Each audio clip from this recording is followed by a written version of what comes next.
हमारे समाज में गाड़ियां लेकर बारात में जाने का अच्छा रिवाज चल पड़ा है कि 10, 20, 25, 30 गाड़ियों से जाएंगे।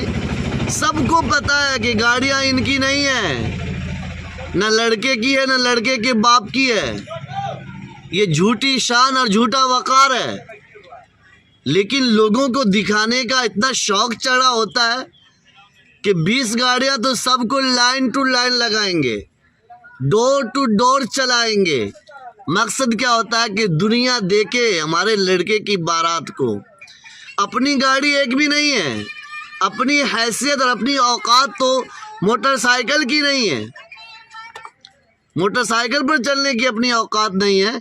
लेकिन किराए की 20-30 गाड़ियां लाकर लड़की वालों को दिखाते, देखिए हम 30 गाड़ियों से आपके यहाँ बारात आ रहे हैं, 40 गाड़ियों से आपके यहाँ बारात आ रहे हैं।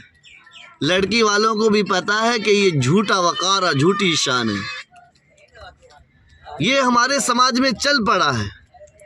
सब गाड़ियों पर शादी मुबारक चस्पा कर दिया जाता है, लगा दिया जाता है।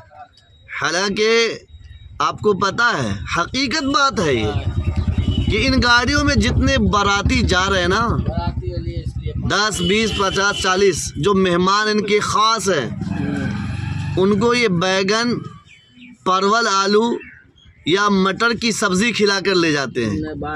लड़की वालों से डिमांड होता है कि आएंगे तो मटन खाएंगे।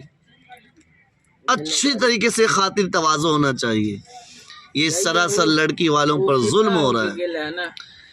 अगर मेरी बेटी की शादी हो तो हम ये सोचते हैं कि कम से कम आए, कम से कम खर्चा हो। लेकिन जब अपने बेटे की शादी करते हैं तो पूरा उछल देते हैं कि पूरा बस्ती जाएगा, पूरा ख़ानदान जाएगा, पूरा समाज जाएगा, पूरे रिश्तेदार जाएंगे।